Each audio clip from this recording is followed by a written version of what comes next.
నేదను కూడా బాగు నేదను కూడా బాగుగా విస్తరించి దృఢముగా నాటుకొని ఉన్నది. అది ఈ సంసార వృక్షము ఎక్కడుందండి? బయట పిల్లలు, సంసారము, చుట్టాలు వీళ్ళంటే కాదు, నీ అంతరంలోనే ఉంది. ఎందుకని? ఈ రూపనామాలు బయటున్నప్పటికీ వాటి యందు ఇష్టం లేకపోవడము, ఆసక్తిగా ఉండటము, అవి బాగున్నాయో బాగోలేదు అనేటువంటి ఆలోచనలన్నీ కలిగేటువంటివి లోపలే కదా. అందుకని ఈ సంసార వృక్షం అనేటిది లోపలే ఉంది. దాని యొక్క కొమ్మలు ఎలా ఉన్నాయి అంటే ఈ త్రిగుణాలతో కలిసిపోయి నీలో కలిగేటువంటి ప్రతి ఆలోచనలకి, వాసనలకి, అన్నిటికీ ఆధారంగా ఉంది ఈ సంసార వృక్షం. పోనీ ఇదేమన్నా ఇప్పుడు కొత్తగా ఈ శరీరం వచ్చిన తర్వాత కొత్తగా వచ్చిందా అంటే కాదు, అనేక జన్మల నుంచి నాటుకొని ఉన్నదన్నమాట. నాటుకొని విస్తరించి జన్మల పాలు చేసే విధంగా ఉంది ఈ సంసార వృక్షం. బయట చెట్టు కొద్దిగా నరికేస్తే లేకపోతే వేళ్లతో సహా తీసేస్తే ఎండిపోతుంది. కానీ ఈ సంసార వృక్షం అనేటిది అంతరాంతరాల్లో వాటి యొక్క ఆలోచనలతోటి, నమ్మకాలతోటి, వాసనలతోటి జన్మలు కలిగించే విధంగా ఉండి బయటికి హాయిగానే ఉన్నామండి, బాగుందండి అనిపిస్తుంది. కానీ ఆ విషయం వచ్చినప్పుడు, సందర్భం వచ్చినప్పుడు అది వీడిని మళ్ళీ ఆలోచనలు కలిగింపజేస్తుంది. ఎందుకని? పూర్తిగా వీడిలో అర్థం కాలేదు. ఏదో కాసేపు జ్ఞానంగా ఉన్నాడు, సాధన చేస్తున్నాడు, పూర్తిగా పోలేదు కాబట్టి మళ్ళీ ఎప్పుడోకప్పుడు సందర్భాన్ని బట్టి వీరికి ఆలోచన కలిగింపజేసి వాటి ఎందు ఆసక్తి కలిగింపజేసే విధంగా ఉంది. అందుకని అయితే మరి ఇటువంటి వృక్షాన్ని ఎట్లా ఛేదించాలండి అంటే అసంగ శాస్త్రం. శరీరాన్ని నేను అనుకుంటే గనక ఇక్కడ ఉన్నటువంటి బాంధవ్యం గాని, ప్రేమలు గాని ఇవన్నీ నిజంగా అనిపిస్తున్నాయి. కానీ నిజంగా అనిపిస్తున్నాయి కానీ నిజమా అంటే ఇవేవి కూడా నిజం లేవు. ఇక్కడ ఉన్నటువంటి ప్రేమలన్నీ కూడా తాత్కాలికమైనటువంటివే, స్వార్థపూరితమైనటువంటివే. ఇక్కడ కనిపించే ప్రతి ఒక్కటి చూడండి, ఏది చూసినా సరే ఆ వస్తువు వాడుకున్నంతసేపు బానే ఉన్నట్టుగా ఉంటుంది. అదే ఎక్కువ అయింది అనుకోండి, అది భరించలేమండి, అది వీరికి హాని కలిగించే విధంగానే ఉంది. ఆ మామూలుగా మనుషుల యందు ఆసక్తి కూడా ప్రేమలని చెప్పేసి చెప్తున్నాం. ఆ ప్రేమ కూడా మోహానికి దారి తీసేస్తుంది. నువ్వు భగవత్ ప్రేమగా చూసి వాటిని నువ్వు ప్రయాణం చేస్తున్నావా బానే ఉంటుంది. కానీ అది మోహానికి గురి చేసింది అనుకోండి, వాడు పలకరించకపోతే ఏడుపు, మనకి వాడు మాట్లాడకపోతే ఏడుపు, నన్ను చూసి కూడా నన్ను చూడనట్టుగానే ప్రవర్తిస్తున్నాడండి.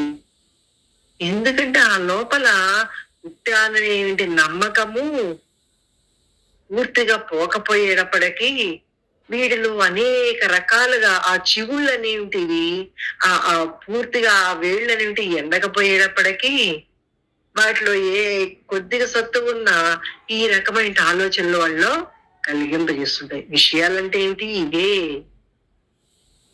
ఎవరు మాట్లాడకపోయినా, ఎవరు చూసినా చూడకపోయినా వాళ్ళని ఎంత నేను ప్రేమించానండి, ఎంత మర్యాద చేశానండి, వాళ్ళు మా ఇంటికి వస్తే. కానీ వాళ్ళ ఇంటికి వెళ్తే ఏదో చూసి చూడనట్టుగా ఉన్నారండి.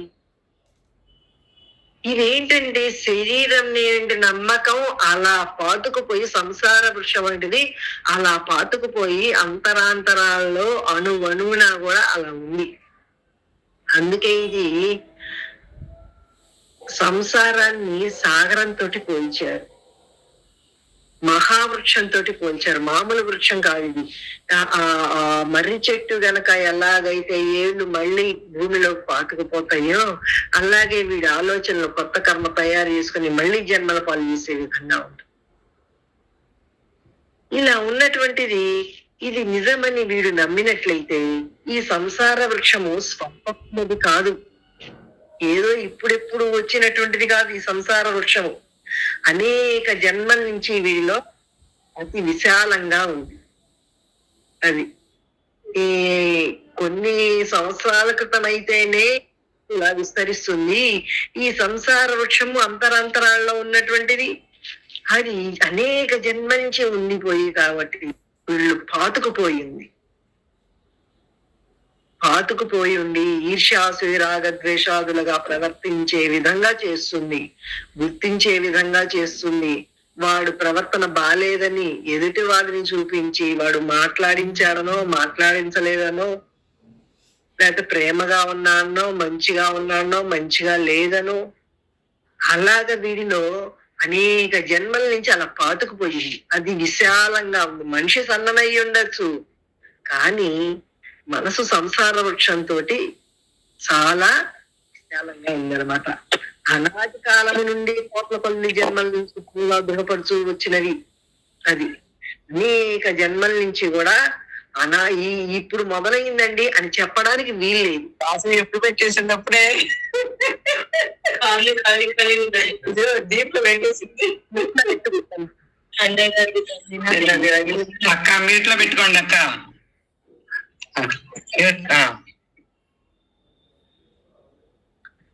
అలా ఉండి శాఖోపశాఖలు అనేక జన్మల నుంచి ఆ లోపల పుట్టానేటువంటి నమ్మకం పాతుకుపోయి అది విస్తరించుండి శాఖోపశాఖలుగా విస్తరించి ఉన్నవి. అది ఏమండి మాకు బంధువులు చుట్టాలు చాలా ఎక్కువ అండి, లేకపోతే వాళ్ళతో ఉన్నటువంటి కనెక్షన్ బాగా ఉందండి, వాళ్ళు రావడం మనం వెళ్తుండటం ఇదంతా బాగా ఉందంటే ఈ విస్తరించినటువంటి వృక్షము అలా విస్తరించింది. అనేక జన్మ నుంచి కనెక్టింగ్ పెట్టుకున్నటువంటి ఈ సంసార వృక్షము వీడిలో అలా పాతుకుపోయిందనమాట. కర్మవాసనలే దీని వేళ్ళు. దీని వేళ్ళు ఎక్కడున్నాయండి అంటే లోపల ఉన్నాయి. ఆ చిగుళ్ళు అనేటివేమో లోపల ఆలోచనలు కలిగింపజేస్తున్నాయి. ఆ వాసనల వల్ల ఇక్కడ కనిపించినటువంటి పరిస్థితులకి ఆ వేరుకి నీరు పోస్తే ఎలా అయితే చిగురు వస్తుందో, ఈ పరిస్థితులు వీడిలో ఉన్నటువంటి వాసనలు ఇక్కడ ఉన్నటువంటి పరిస్థితికి వేరుకి నీరు పోసినట్టు అయిపోతుంది. అప్పుడు లోపల ఆలోచన వస్తుంది. దీని శాఖలు బలపడుతున్నవి. ఈ సత్వరజోస్తమో గుణములతోటి ఈ శాఖలు అంటే విస్తరిస్తున్నాయి అన్నమాట. ఒక ధ్యానం చేసుకుంటూ కూర్చున్నాడు అనుకోండి, ఒక విషయం వస్తుంది. ఆ విషయాన్ని వీడు మనసుతో గమనిస్తున్నాడు అనుకోండి, ఇంకో విషయానికి వెళ్ళిపోతుంది. ఆ విషయం కాస్త ఇంకో విషయానికి ఎక్కడికో తీసుకుపోతుంది. ఎందుకని? అంతరంతరాల్లో ఉన్నటువంటి వాసనలు ఈ సత్వరజస్తమో గుణాలతో ముడివేసుకుని ఉన్నాయి కాబట్టి అలా విస్తరిస్తుంది. సూక్ష్మాతి సూక్ష్మంగా ఉండి శబ్దాది విషయముల యొక్క సేవనము చేయి దీని చిగుళ్ళు వృద్ధి ఎగుతున్నవి. అది వినడం వల్ల, చూడటం వల్ల, మాట్లాడటం వల్ల. అందుకే ఇంద్రియ సంయమనం కావాలి అనేది. ఎందుకంటే ఇవన్నీ ఎక్కువగా ఇంద్రియాలని విషయాలుగా గ్రహించామనుకోండి, ఆ లోపల సంసార వృక్షం విస్తరిస్తూ ఉంటుంది. ఇవన్నీ తగ్గించుకోవాలి అని చెప్పుకునేది అందుకనమాట. ముఖ్యమైనవి దగ్గర వాళ్ళవైతే తప్పదు కానీ ఎక్కువగా విషయాల్లోకి వెళ్ళకుండగా ఆ ఇంద్రియాల్ని సంయమనం చేస్తూ ఆ మనసుని నియంత్రించుకుంటూ ఇక ఉన్నటువంటి సంబంధ బాంధవ్యాలన్నీ కూడా ఎటువంటివో, ఎంతకాలం ఉంటున్నాయో, ఉన్నప్పుడు కూడా ఎలా రాగద్వేషాలను కలిగింపజేస్తున్నాయో, వీటి వల్ల ఎలా నష్టపోతున్నామో, ఎలా జన్మల పాలవుతున్నామో అనేటిది మనకి బాగా లోపల తెలియబడాలి. అది బాగా అర్థమవ్వాలి. అర్థమయ్యి దాని గురించి విచారణ చేసి దాన్ని ఇక్కడ ఉన్న జగత్తంతా కూడా ఎండమావిలాగా ఉంది, ఇది ఎంత కనిపిస్తున్నా వీటి వల్ల ఏ రకమైన ఉపయోగం లేదు, ఈ రోజు బానే ఉంది కానీ రేపు బాగుంటుందని చెప్పలేవు. నువ్వు ఉన్నప్పుడు బానే విలువ ఇచ్చారని అంటారే, ఈ ప్రాణం పోయిందనుకో, చచ్చావనుకో నీ గురించి తలుచుకునేవాడు కూడా ఉన్నాడు. 4 రోజులు ఏడుస్తాడు అంతే. మళ్ళీ వాడి కార్యక్రమాలు వాడి ఏవి ఆగుతాయి? ఎక్కడెక్కడండి? ఏది ఆగవు. ఎవడి పనులు వాడవే, ఎవడి ఆలోచనలు వాడివే. ఇక్కడ ఏది ఆగదు. ఇటువంటి 4 రోజులు నాటకం ఆడేదానికి దీనికోసం వచ్చినటువంటిది, వీటి మీద, వస్తువుల మీద, మనుషుల మీద, బాంధవ్యం మీద ఇన్ని రకాలైనటువంటి వాసనలు పెంచుకొని జన్మల పాలు వాడికి వాడే చేసుకుంటుంది. అంటే వాడి చేతుల్లోనే ఉంది. అందుకే మన ఏవ మనుష్యానం కారణం బంధ మోక్ష యోగం అని చెప్పారు. నీ మనసేనయ్యా ఈ విషయాల గురించి పాకులాడుతూ ఉన్నావా, అది జన్మల పాలు చేస్తుంది. ఆ మనస్తోటి మంత్రం చేయించి, ఆ మనసుని లోతుగా విచారణ చేయించి, ఆ ఉన్నటువంటి పరమాత్మ సత్యమునందు నిలకడ చేసుకున్నావా, అది నీకు మోక్షానికే సహకరిస్తుంది. అది ఎవడి చేతిలో పని, ఎవడి పని వాడిది, ఎవడి సాధన వాడిది, ఎవడికి వాడు చేసుకోవాల్సిందే. అక్కడ సమాధిలో ఎక్కువ నిలిచి ఉన్నాడు అనుకోండి, ఇంకోటికి ఏం లాభం లేదు.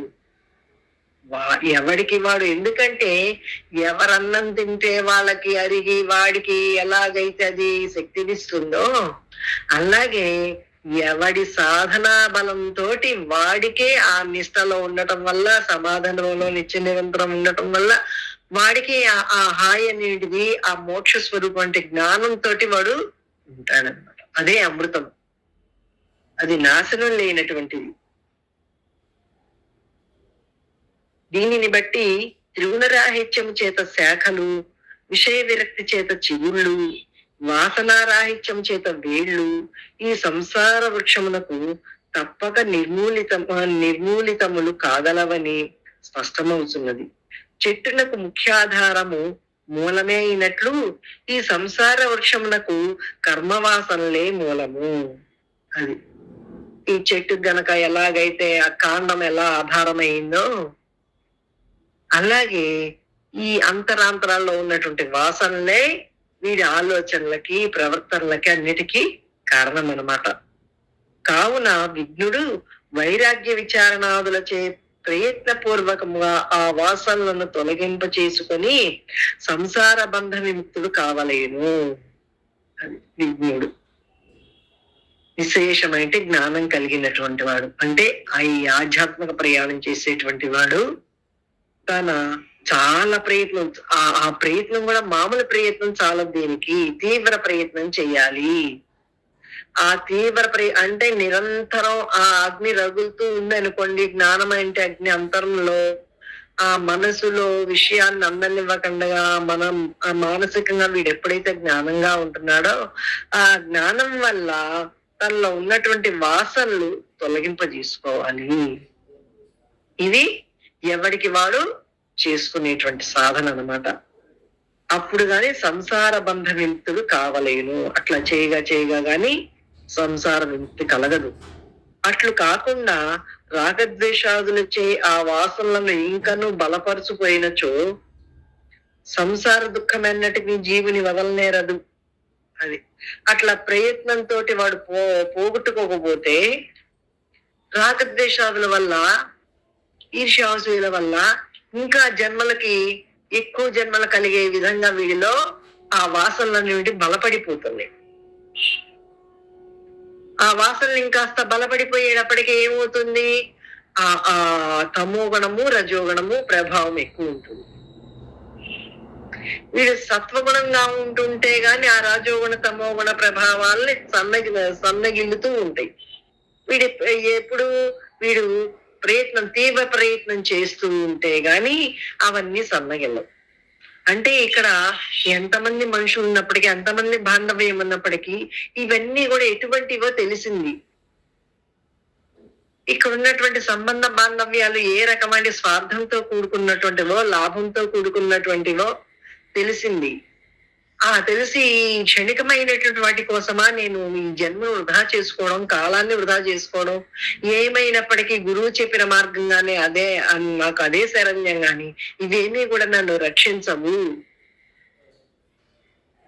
అని వాడు విచారణతోటి విషయాల యందు ఆసక్తిని తగ్గించుకొని వాసనలను ప్రయత్నపూర్వకంగా పోగొట్టుకుంటాడు.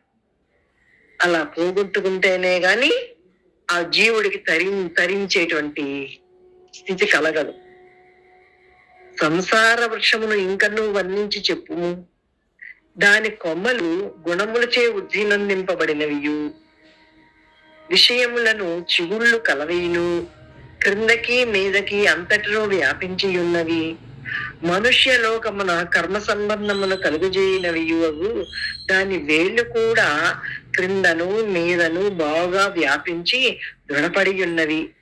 అట్టి సంసార వృక్షమును అసంగమను శస్త్రముచే ఛేదించి వేచి పరమాత్మ పదము అన్వేషింపవలేనని బోధించుచున్నారు. ఈ సంసార వృక్షము యొక్క స్వరూపము అలాగున ఇప్పుడు వర్ణింపబడిన రీతిగా ఈ ప్రపంచమున తెలియబడకున్నది.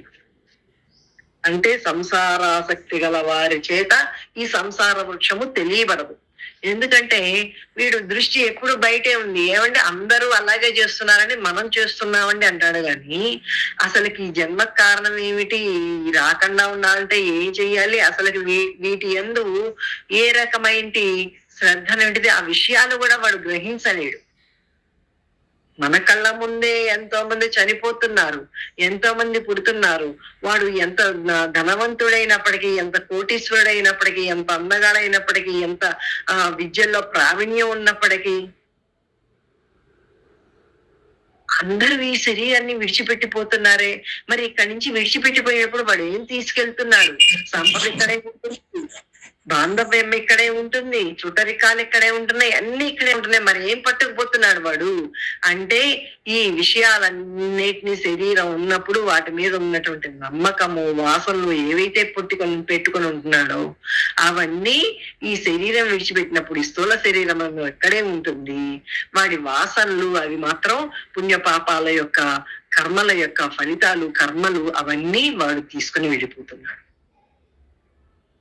ఇప్పుడు ఎప్పుడైతే నాకు ఇంకా జన్మ అక్కర్లేదు అనుకుంటే కదండి ఇటు పక్కకి వాడు చూపు మళ్ళేది. వీడి చూపు ఇటు మళ్ళాలంటే ఇక్కడ ఉన్నటువంటి విషయాలందు వాడికి విసుగు, విరక్తి రావాలి. ఏమిటి రోజు తిన్నదే తింటున్నాము, కట్టుకుందే కట్టుకున్నాం, పెట్టుకుందే పెట్టుకున్నాం, ఇక్కడ ఉన్నవన్నీ కూడా ఎన్ని జన్మల్లో ఇలా తిన్నాము, ఎన్ని కట్టుకున్నాము, ఎన్ని అనుభవించాము, ఎంతమంది బంధుజనాలు ఎన్ని అన్నాము, ఎన్ని అనిపించుకున్నాము, ఇవన్నీ ప్రతి జన్మలో జరిగినటువంటివి. అయినా సరే ఇన్ని జరిగినప్పటికీ కూడా వీడికి ఇక్కడ బుద్ధి రావట్లేదు. వీటి యందు నిజమైనటువంటి నమ్మకంతో బుద్ధి రావట్లేదు వీడికి.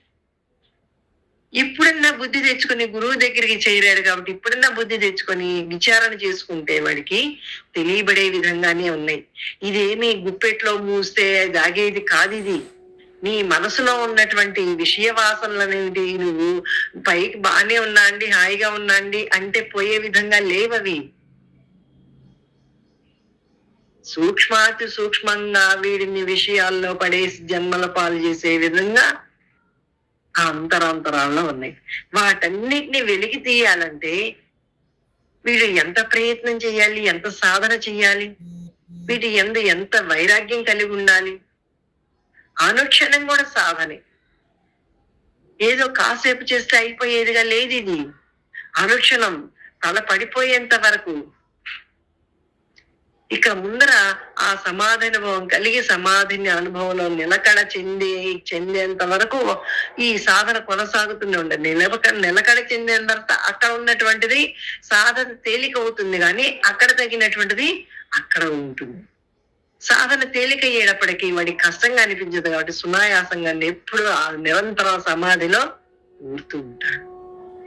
దానివల్ల అనుక్షణం కూడా అసంగ శ్రేణ దృఢిని చిత్వం అన్నట్లుగా ఆ దృఢమైనటువంటి జ్ఞాన స్థితిలో వాడు నిలవాలి అంటే ఈ అసంగం అనే ఖడ్గంతో వీడు ప్రతి దాన్ని, ప్రతి ఆలోచనని, ప్రతి విషయాన్ని వాడికి ఏది తోచినప్పటికీ, ఆ మనసు ఏం చెప్పినప్పటికీ దాన్ని నమ్మకండగా నేను పుట్టేవాడిని కాదు, నేను చావుపుట్టుకలు లేనటువంటి వాడిని, ఆ భగవతత్వానికి ఏముందండి? దానికి పేరు లేదు, ఊరు లేదు, రూపం లేదు, ఏమీ లేనటువంటి చైతన్యం, అనంతమైన శక్తి అది. అక్కడ ఏమీ లేదు, ఖాళీ. అది వాడి స్వరూపంగా వాడు ఉన్నప్పటికీ దాన్ని అనుభవంగా తెలుసుకోలేకపోయేప్పటికీ ఈ రకమైన విషయాల్లోకి లోనవుతున్నాడు. కానీ ఇప్పుడు ఎప్పుడైతే ఈ సాధనలోకి వచ్చాడో ఇప్పుడు అనుక్షణం కూడా సాధన చేసుకుంటూనే ఉండాలి వాడు. ఆ మనసుతోటి ఏమీ పట్టుకోకూడదు. అయస్కాంత సన్నిధిలో ఆ ఇనుప రసం ఎలా ఆకర్షితమవుతుందో అంతకంటే ఎక్కువ ఇక్కడ ఉన్నటువంటి మాయాస్వరూపం అంత ఆకర్షణీయంగా ఉంటుంది. అందుకనే దృష్టిని అంతర్ముఖ దృష్టి చేసుకోవాలి. అంతర్ముఖ దృష్టి చేసుకుంటే గాని ఈ ఈ ఇక్కడ ఉన్నటువంటి ఈ ఆకర్షణ అంతా దేని వల్ల దీనికి ఆకర్షణ శక్తి వస్తుంది. ఆ పరమాత్మ శక్తి వల్లనే ఈ విషయానికి, ఈ ప్రపంచానికి, ఈ జగత్తుకి, ఇక్కడ రూపనామాలకి ఆకర్షింపబడుతున్నా. ఇప్పుడు చనిపోయిన శవాన్ని ఆ ప్రాణం పోయిన తర్వాత ఆ శవాన్ని నిజంగా ఆకర్షణ ఉంటే గనక ఆ శవాన్ని కూడా వీడు ఉంచుకోవాలి కదండి, ఇంట్లో దాచిపెట్టుకోవాలిగా. ఎంతో ప్రేమించాండి, నా కోసం ఎంతో కష్టపడ్డా అండి, ఎన్నో సంపాదించాండి, నా కోసం అవి ఏర్పాటు చేశాడు, ఇవి ఏర్పాటు చేశాడు, కాబట్టి ఇన్ని ఇక్కడే ఉంచుకుంటానండి అని ఎవరన్నా అంటున్నారండి? ఎందుకంటే ఆ చిచ్చైతన్యం ఎప్పుడైతే తొలగిపోతుందో ఇంక ఇది జడ పదార్థం. అది ఎలా ఉంది? పోనీ ఉంచుకుంటే ఏమన్నా మార్పు చెందకుండా ఉందా? మార్పు చెందుతుంది, దుర్గంధాన్ని ఇస్తుంది. అది వీడికి బాధాకరంగానే ఉంటుంది. అందుకని ఇక్కడ ఉన్నటువంటివన్నీ కూడా బాధ కలిగించే విధంగానే ఉన్నాయి, దుఃఖభూయిష్టంగానే ఉన్నాయి, జన్మల పాలు చేసే విధంగానే ఉన్నాయి.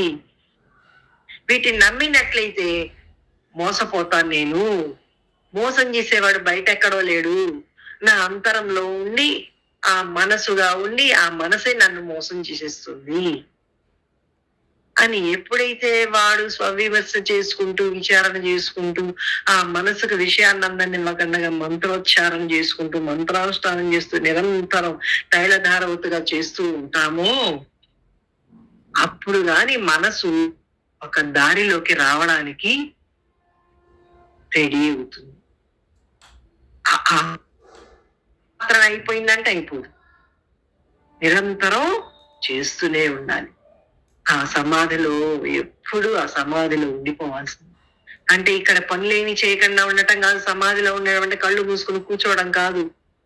ఇక్కడ వీటి యొక్క వాస్తవాన్ని తెలుసుకొని ఇక్కడ జాగ్రత్తగా అరటికాయని గనక తరిగేటప్పుడు నూనె రాసుకుంటే గనక ఎలాగైతే ఆ రక్షణ వల్ల ఆ పదార్థము తయారవుతుంది, వీరికి జిగురు అంటుకోకుండా ఉంటుందో అలాగే ఆసంగం లేని శరీరాన్ని కాదు, నేను బ్రహ్మని నిర్గుణతత్వాన్ని వంటి జ్ఞానం వల్ల ఇక్కడ ఉన్నటువంటి విషయాలన్నింటివి వాటికి లోపలికి చేరకండగా వాడికి వాడు చూసుకుంటూ జాగ్రత్తగా ప్రయాణం చేయవలసింది. అలా జీవిస్తేనే గాని వీడి జన్మ సార్థకత అవ్వడానికి వీల్లేదు.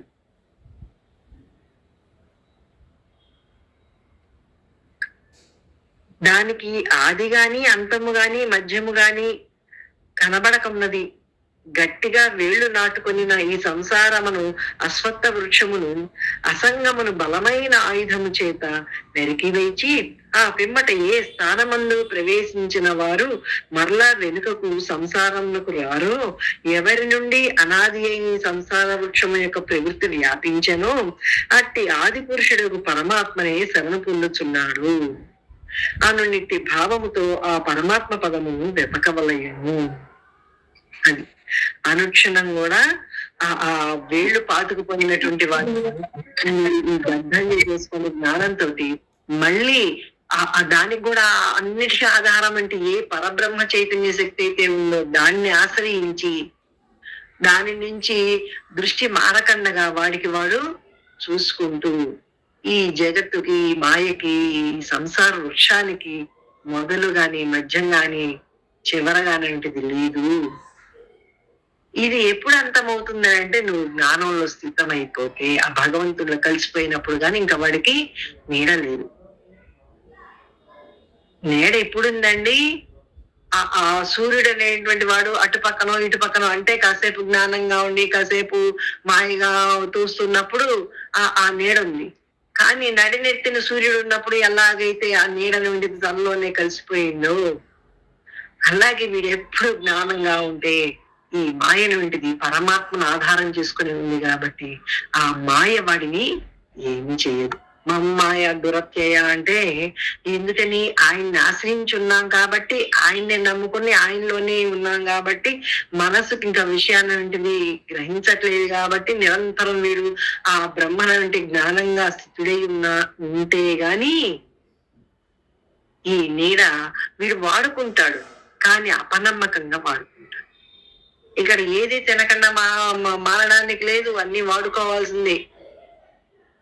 బట్టలు తగ్గించి, తిండి తగ్గించి, కట్టుకునేవి పెట్టుకునేవి ఇక్కడ ప్రతి ఒక్కటి అవసరమే. పొద్దున్న లేచిన మొదలు పడుకునేంత వరకు అన్నిటినీ ప్రతి వస్తువుని వాడుకోవాల్సిందే. ఎలా వాడుకుంటా అంటే జాగ్రత్తగా అసంగంగా వాడుకుంటాడు. ఎప్పుడైతే అసంగ అసంగం అనే శస్త్రాన్ని చేబూని వాడు నిరంతరం ఆ బ్రహ్మణ వంటి జ్ఞానంతో ఉండటమే అసంగ శస్త్రం అంటే.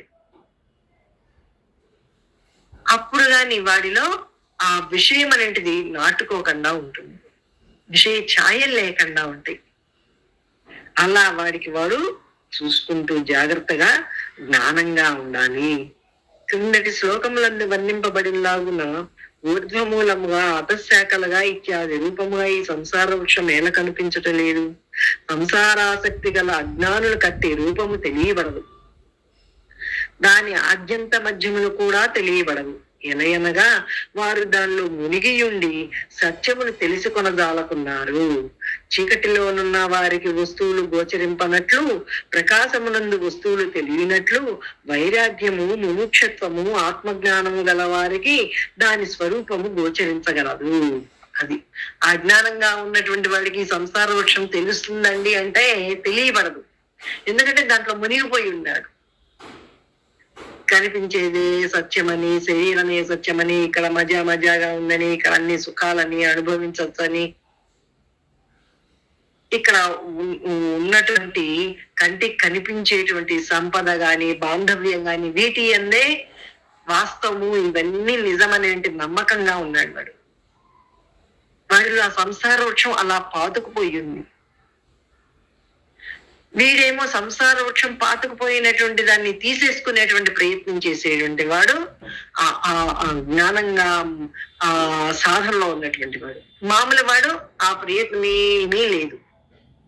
వాడు నిరంతరం ఈ ప్రపంచాన్ని నిజమని, ఇక్కడ ఉన్నటువంటి బాంధవ్యమే నిజమని, ఇక్కడ ఉన్నటువంటి ప్రేమలే నిజమని, వాళ్ళు లేకపోతే మనం బ్రతకలేమని, మనం లేకపోతే వాళ్ళు ఎలా చేసుకుంటారని, వాళ్ళకి ఏమి చేత కాదండి, వాళ్ళు ఎలా బ్రతుకుతారు అనండి నేను లేకపోతే, ఏమి ఇక్కడ ఏది కొరత లేదు.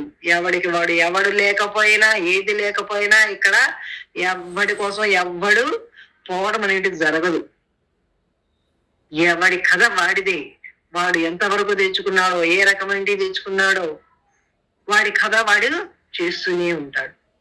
కానీ అది కథ అనేటిది ఈ సాధనలు చేసేటువంటి వాడికి ఇది నిజం కాదు, ఇది కథ, నాటకం, 4 రోజుల నాటకము, ఆ 4 రోజుల నాటకం ఆడటానికి వచ్చిందే బొమ్మ గాని ఇది నిజం కాదు. ఇక్కడ ఉన్నటువంటివి అన్ని కూడా దుఃఖభూయిష్టమైనటువంటివి, జన్మల పాలు చేసే విధంగానే ఉన్నాయి, కానీ ఇవేమీ కూడా మోక్షాన్ని కలిగించేవి ఇక్కడ ఏమీ లేదు. నా మనసు వాటి యందు ఆసక్తి చూపించకుండా అక్కడ ఉన్నటువంటి సత్యాన్ని ఎప్పుడైతే గ్రహించి ఆ సత్యనిష్టలో నా అంతరంగా ఉంటుందో అప్పుడే మోక్షానికి మార్గం దొరికినట్లు వాడికి. ఆ మనసుకి సంకల్పానికి మధ్యన ఉన్నటువంటి ఆ ఖాళీయే పరమాత్మ స్థితి. అలాగే నిరంతరం వీడు చూసుకుంటే ఆ మనసుకు విషయాన్ని అందనివ్వకన్నగా ఆ మనసు ఇప్పుడు ప్రశాంతంగా ఉండేలాగా వాడి ఇది 1 రోజుతో కాకపోయినప్పటికీ 1 సంవత్సరంతో కాదు, కానీ నిరంతర సాధన చేస్తూనే ఉండాలి. ఆ సాధన కూడా దృఢంగా ఉండాలి. ఏదో పైన ఆ లోపలి పోదు. ఆ పైన వీడు విచారణ చేశారనుకోండి పోయినట్టే ఉంటుంది, కానీ ఆ సందర్భం వచ్చినప్పుడు, ఆ విషయం వచ్చినప్పుడు లోపల బాధిస్తుంది అనమాట. మరి ఎందుకని పై పైనే తీసేసుకున్నారు, కానీ అంతరాల్లో వాళ్ళు ఉంది, ఆ ముళ్ళు ఉంది, పుట్ట అనేటువంటి నమ్మకం ఉంది. ఆ నమ్మకం ఏం చేస్తుందంటే వాడిని బాధిస్తుంది. వాడు నాకు మర్యాద ఇవ్వలేదను, నన్ను మంచిగా చూడలేదను, పలకరించలేదను, ఎన్ని ఎన్ని దీని కడుగుమాడ ఎన్ని వచ్చిందండి. ఆ ఉన్నటువంటి సత్యంలో వీడు నిలవడానికి ఇన్ని అడ్డు పెట్టుకునేటప్పటికీ వాడు నిలవలే. ఇప్పుడు ఈ అడ్డంతా కూడా తీసేసుకోవాలి, వాడు ప్రయత్నపూర్వకంగా తీసేసుకోవాలి. అందుకే అసంగ శస్త్రం. ఈ సంసార వృక్షము అనాది కాలము నుండి వర్తించుచు అతి విశాలముగా శాఖోపశాఖలుగా వ్యాపించి మావుగా వేళ్లు తన్నుకొని ఉన్నది. అది వేళ్లు ఎలా పాతుకుపోయి ఉన్నాయో. ఇప్పుడు చూడండి, కొబ్బరి చెట్లు అంటాం, గోడలో కూడా వేరుపోతుందండి, ఆ పక్క ఎంత దూరం విస్తరిస్తుందో అని చెప్పేసి మనకి తెలిసింది.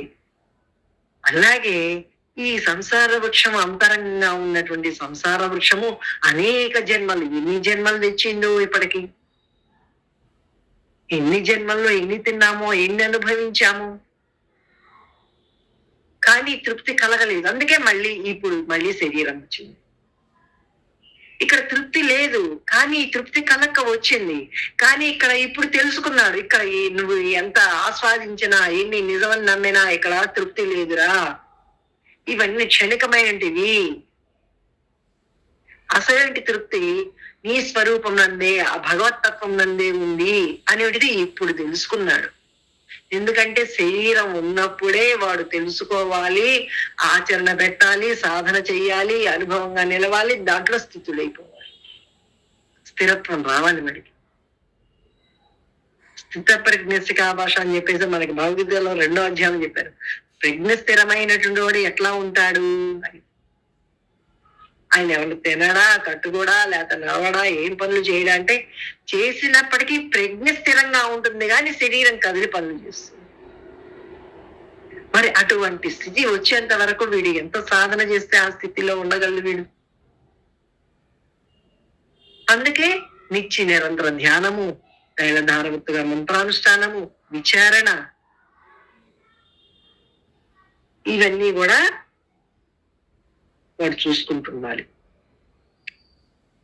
కనుకనే దాని వేళ్లను గూర్చి వర్ణించినప్పుడు భగవానుడు రూఢమూలం అని గాని విరూఢమూలం అని గాని చెప్పక సువిరూఢమూలం అని చెప్పుట కారణము. అది లోతుగా పాతుకుపోయిందండి, విస్తరించిందండి అని మాత్రమే చెప్పలా, అనేక జన్మల నుంచి చాలా విస్తరించింది. దానికి మొదలెక్కడో తెలియదు, మధ్యం ఎక్కడో తెలియదు, కానీ అంతం మాత్రం జ్ఞానం వల్లనే అంతమైపోతుంది. ఈ జ్ఞానము కూడా తెలుసుకొని వాడు ఆ జ్ఞానంలో రూఢి అయిపోయినప్పుడు గాని ఇది సంసార వృక్షం అనేటువంటిది సమూలంగా నాశనం కాదు. దాని వేళ్లు చాలా గట్టిగా పాతుకొని పోయి ఉన్నవని భావము. అయితే అంత మాత్రము చేత దిగులు నొందవలసిన పని లేదు.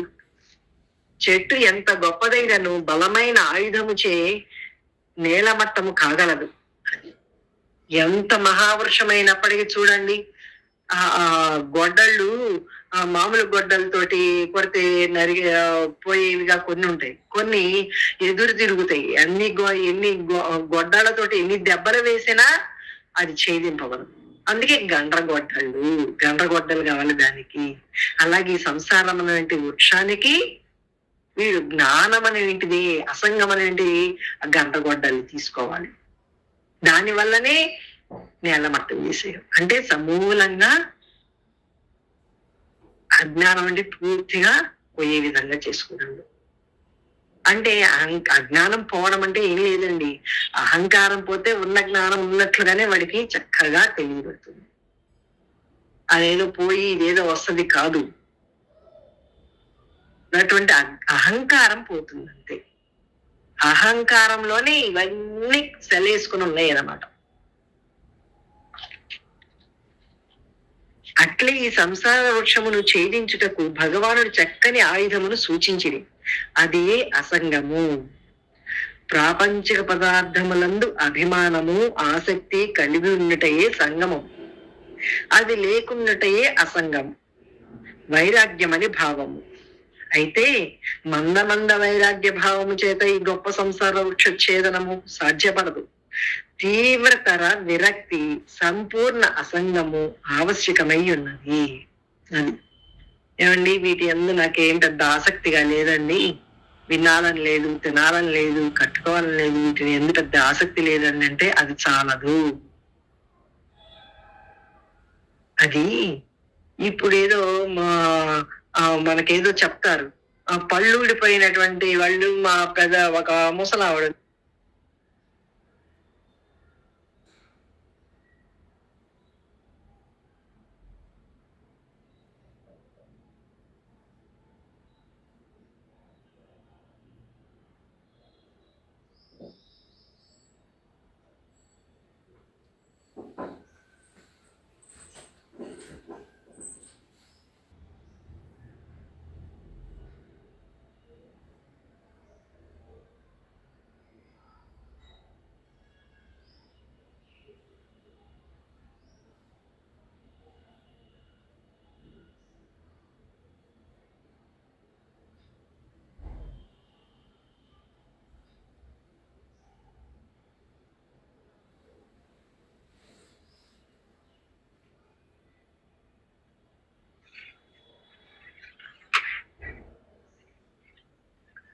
సంసార కూపమున దిక్కుతోచకయుండి విలపించుటేలకు మనసా, గురుపాదముల బట్టి తత్వము తెలుసు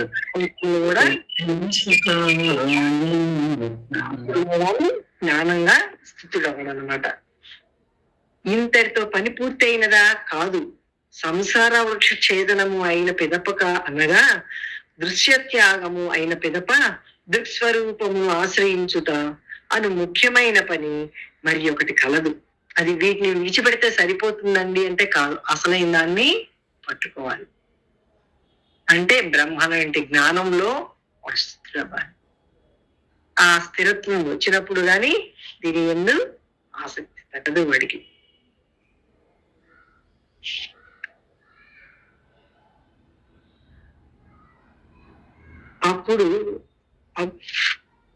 అప్పుడు తొలగవలను, శాంతముగా కొంత ద్రవ్యమును కలిగి ఉండవలను. అప్పుడే మనుజుడు సుఖముగా ఉండగలడు. దృశ్య భావత్యాగము, అప్పు తొలుగుట వంటివి అది చాలదు. ఎనగా అప్పు తొలగినను తన పోషణ నిమిత్తము కొంత ద్రవ్యము లేనిచో మనుజునకు తృప్తి ఉండదు. అది ఏమండి, నాకు అప్పులు లేవండి కానీ అంటే కాదు, అప్పులు లేకపోవడమే కాకుండా అంటే వీడు విషయాల యందు ఆసక్తి లేదండి అంటనే కాదు, నాకు ఇవేమి పట్టవండి అంటనే కాదు, ఆ అంతరంతరాల్లో జ్ఞానంలో స్థితుడై ఉన్నాడా లేదనేది అది కూడా కావాలి. ఎందుకంటే ఆ ఎప్పుడు ఏ రకమైన విషయం వస్తుందో, ఎప్పుడు ఏ సందర్భం ఎలా ఉంటుందో, అనుక్షణం ఎలా ఉంటుందో మనకు తెలియదు. ఆ మాయ ఎలా వచ్చి వీడిని కాటేస్తుందో తెలియదు. అందుకని అనుక్షణం కూడా తస్మాత్ జాగ్రత్త. అప్పులు లేవంటే సరిపోదుగా, శరీరం ఉన్నంత కాలం దానికి పోషణకు కావాల్సినటువంటి సముపార్జన ఉండాలిగా. అలాగా ఈ శరీరం 50 ఏళ్లనో 70 ఏళ్లనో ఎన్నేళ్లనో నిర్ణయం అయిపోయి వచ్చింది కాబట్టి అంతవరకు ఈ శరీరంలో చేసేటువంటి పనుల్లో గాని, మనసు తెచ్చేటువంటి ఆలోచనలో గాని దేనితోటి సంగమం లేకుండా ఉండే విధంగా ఎవడికి వాడు చూసుకోవాల్సిందే.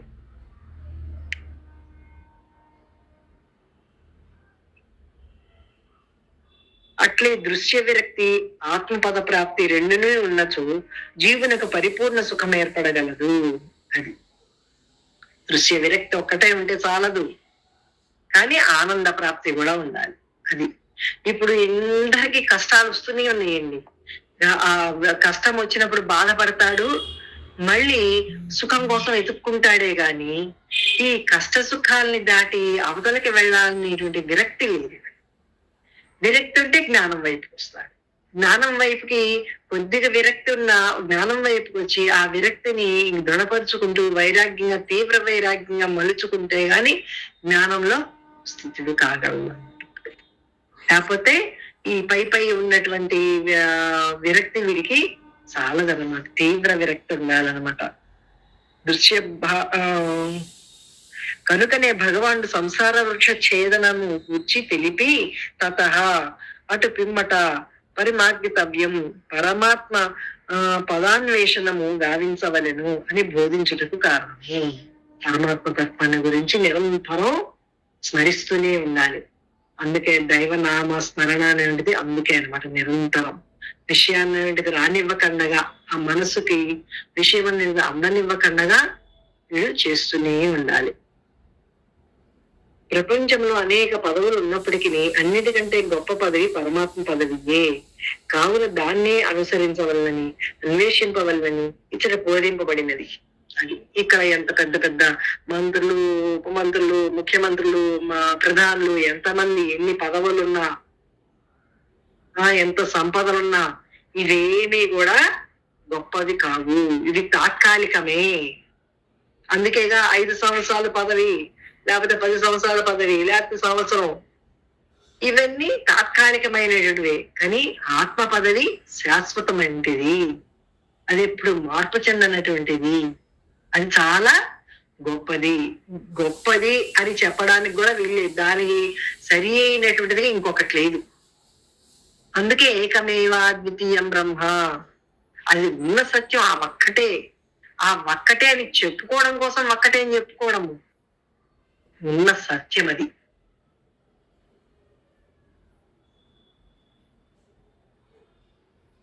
ఏలైనా ఆ మహోన్నత పదమును పొందిన వాడిక మరలా ఈ దుఃఖభూయిష్టమగు సంసార స్థితికి దిగిరాడు.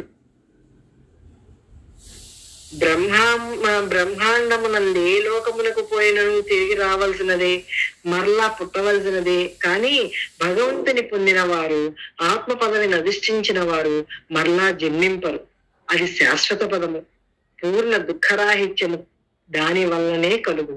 కనుకనే అన్ని పదవుల్లోనూ అది సర్వోత్కృష్టమైనది. కాబట్టి విజ్ఞులెల్లరూ దాన్ని అనుసరించి తరించుదురుగాక. అన్ని పదవుల్లోకెల్లా గొప్ప శ్రేష్టమైన పదవి అన్నమాట. అంటే ఇప్పుడు వీడు పుణ్యం సంపాదించుకొని మళ్ళీ ధనవంతుల ఇళ్లలోనో, లేకపోతే గొప్ప గొప్ప సంపదలు గల వాళ్ళ ఇళ్లలోనూ పుడితే పుట్టవచ్చు. కానీ శరీరం అనేది వస్తుందిగా, మళ్ళీ పుట్టడం సావడం అనేది ఉందిగా.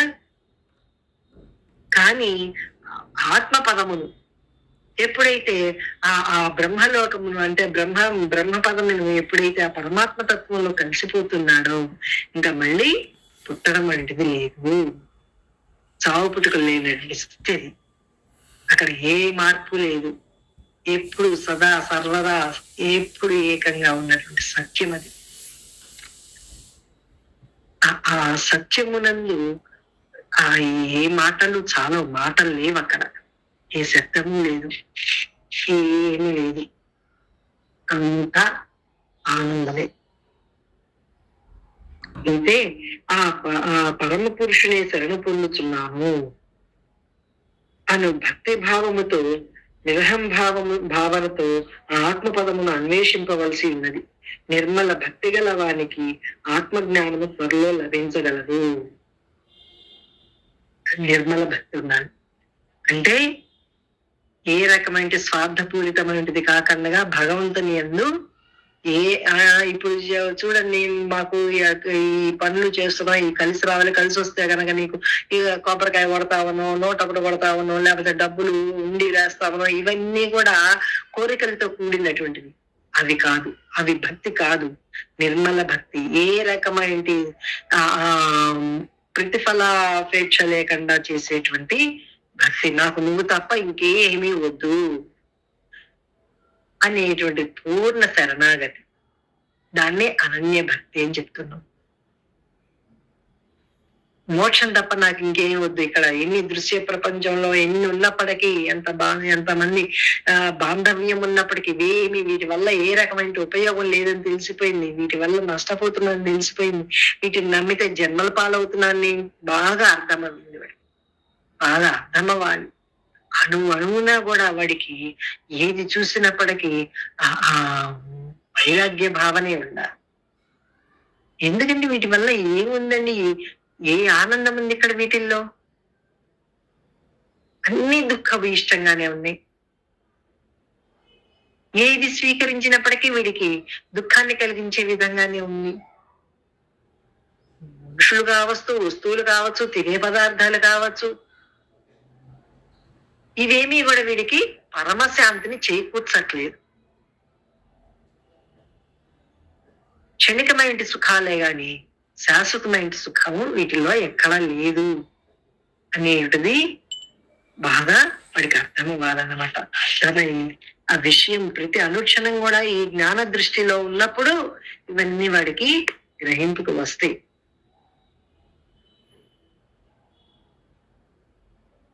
సంసార వృక్షం ఏ ప్రకారంగా ఉన్నది? బాగా వేళ్లు తన్నుకొని ఉన్నది. వాణ్ణి ఛేదించేటట్లు అసంగము అను బలమైన ఖడ్గముచే అది ఛేదించి వేయబడగలదు. అట్లు సంసార వృక్షమును ఛేదించిన పిదప ఏమి చేయవలను? పరమాత్మ పదమును అన్వేషింపవలను. ఆ పరమాత్మ ఎట్టివాడు? అతనిని పొందిన వారు మరలా వెనుకకు రారు, తిరిగి సంసారమును జన్మింపరు. అతని నుండియే ఈ జగత్తంతయు ఆవిర్భవించినది. అతడు ఆది పురుషుడు. ఆ పరమాత్మ ఆది పురుషుడు అంటే ఉన్నదంతా పరబ్రహ్మతత్వం తప్ప రెండోది లేదు. ఆయన్ని అదే పరమ పదము. అసలు వీడి స్థానం అది. వీడి ఆ జీవుడిగా పరమాత్మ నుంచి భ్రమ చేత ఈ జీవుడిగా వచ్చేసాడు. కానీ వీడి అసలు స్థితి అది, స్వస్థానం అది అనమాట.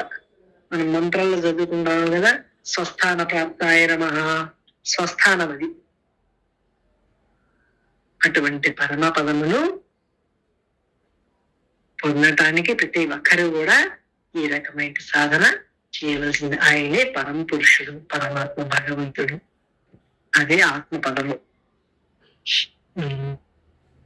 ఇంకేమన్నా మాట్లాడతారు నాన్న?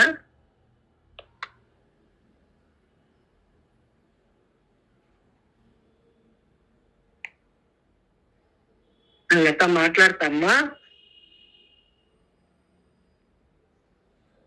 జై గురుదేవ అమ్మా. గురుదేవ తల్లి.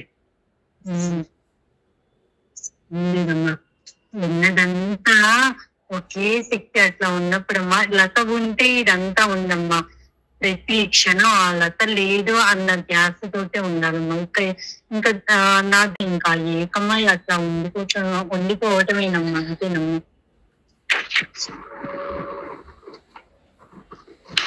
ఉన్న సత్యం అది. ఉన్న సత్యాన్ని ఉన్నట్లుగా గ్రహించి దాంట్లో ఉండిపోవడం అంతే. అవునమ్మా. సరస్వతి మాట్లాడతాను నాన్న.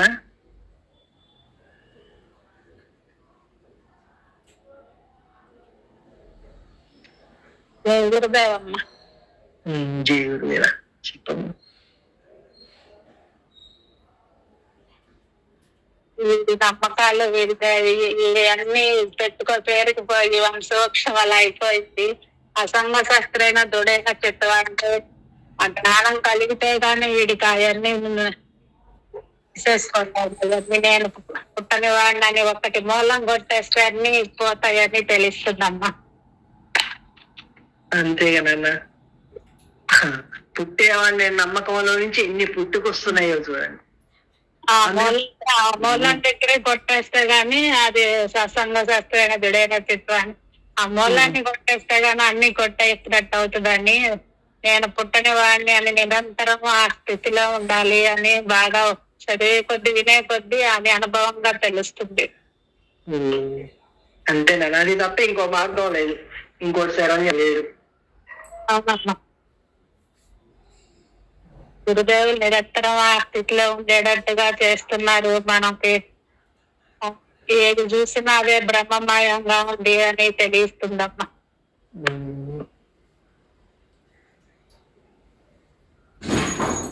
సుజాతక్క మాట్లాడతామ్మా. గురుదేవా ఏం లేదమ్మా, అలా ఉండిపోవటమే. శేషం గారు మాట్లాడతారమ్మా. అమ్మా నమస్కారం అమ్మా. నమస్కారం తల్లి. మనం ఎప్పుడు మన బుద్ధి ఇది పుట్టలేదనే అలా ఉండటానికే మన గురువు గారు మనకి చూపించారమ్మా మార్గం. అది అన్ని చదువుకోవాలి, అన్ని వినాలి, మన దాంట్లోనే ఉండాలమ్మా. అంటే ఇంత మనకి ఎదుగుతున్న జ్ఞానం మన బుద్ధిలో ఎప్పుడు ఎన్నాళ్ళు ఆ గుణాలు ఇవన్నీ ఎప్పుడేం చేస్తాయి అనే అన్నిటిని పోగొట్టి మనల్ని అక్కడ కూర్చోబెట్టారు. ఆ కొండ మీద కూర్చోబెట్టారు మనం అమ్మ. దాన్ని నిలుపుకొని అలా ఉండటమేనమ్మా. అది ఎప్పుడైతే బాగా మన కళ్ళ అంతా అర్థమైపోయింది, ఇది దీంట్లో ఏముంది, ఏంది, ఇంకా ఇక్కడ ఏం కావాలి మనకి, దేనికోసం మనకి ఇది అనేది ఆ స్థితప్రజ్ఞ తోటి ఏమన్నా పేర్లు పెట్టుకొని వీటిల్లో మనకు అమ్మ ఒక్క ముక్కలో చెప్పింది. ఇది బొమ్మమ్మ, వచ్చాము భ్రమతోటి వచ్చాము, ఆ భ్రమ పోగొట్టుకొని హాయిగా ఉండండి, ప్రశాంతంగా ఉండండి, అన్ని తినండి, అన్ని చెయ్యండి, నేనన్నా నమ్మద్దు అన్నారు. అంటే అలా ఉన్నట్టు నేను అది ఉన్నాను ఎప్పుడు ఆ మాటలు, అది ఎప్పుడు గుర్తొస్తూ సదా అనుక్షణం ఇది గుర్తుండాలి. ఇది నిజం కాదు, ఇది లేదు, అది నమ్మకుండా ఈశ్వరుడు పని చేసుకొని పోతున్నాను. గురువు అప్పుడే అన్ని చేయాలి, నాది కాదు అంటే ఈ తల్లి ఏరే ఇది ఎక్కడ ఉంది, అదే చేయాలి. నమ్మకంగా ఒకప్పుడు అందుకోసం ఉండమలంగా అది కూడా పోతుంది. అంతే పోయే వరకు ఒక కళ నమ్మకుండా ఒక కళలా బతికిపోతుంది. ఎప్పుడు ఉండేటువంటి వాడిని అంటే ఆ జ్ఞానంతో వాడు ఉంటే అది జరుగుతుంటుంది. అంతే చూస్తున్నాను కదా. అంతే మనకు అంత శక్తి ఇచ్చారు అమ్మ ఎప్పుడు మనకు అది ఇచ్చారు. అది నిలబెట్టుకుంటే చాలు.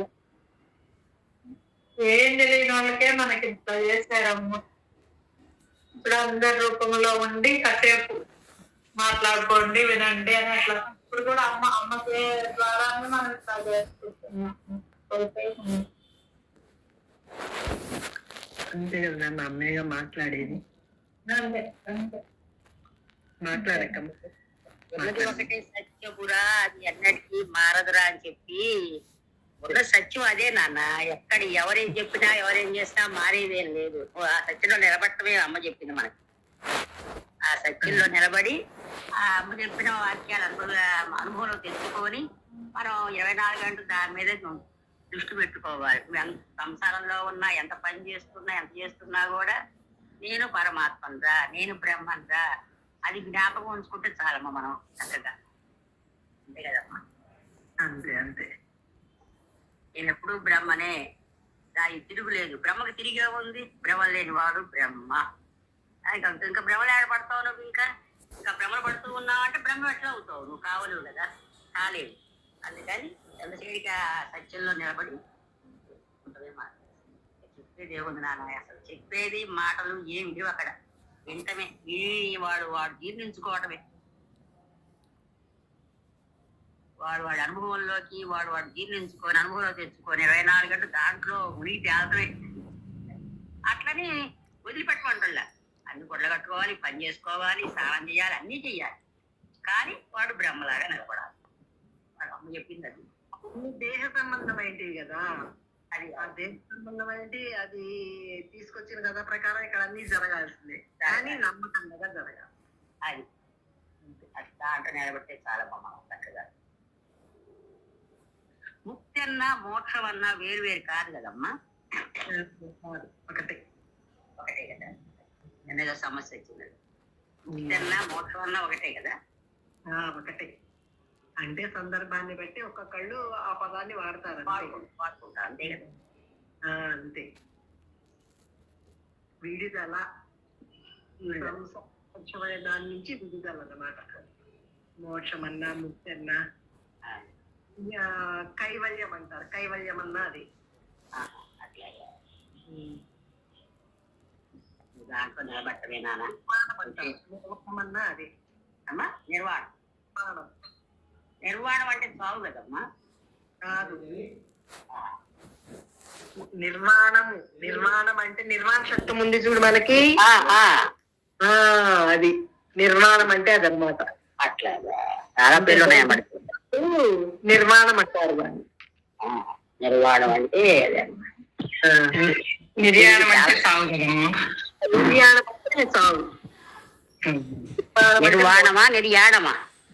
నిర్యాణం అంటే సాగు, నిర్మాణం అంటే మోక్షము.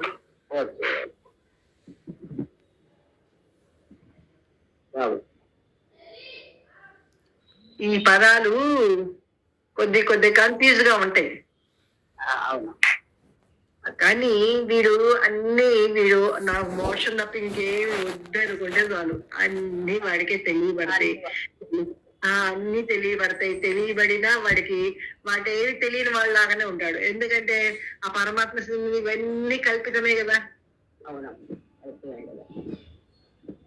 కల్పితాన్ని చూసి ఎవరు ఏ పేరుతో పిలుచుకున్నా, ఇప్పుడు చూడండి ఉన్నది నీరే. ఒకడు నీరు అంటారు, ఒకడు వాటర్ అంటాడు, ఇంకోటి పానీ అంటాడు, ఇంకో విధంగా చెప్తాడు. ఇన్ని రకాలుగా చెప్పినా ఉన్న వస్తువు ఒకటే. అక్కడ ఉన్న సత్యం ఒకటే అనమాట.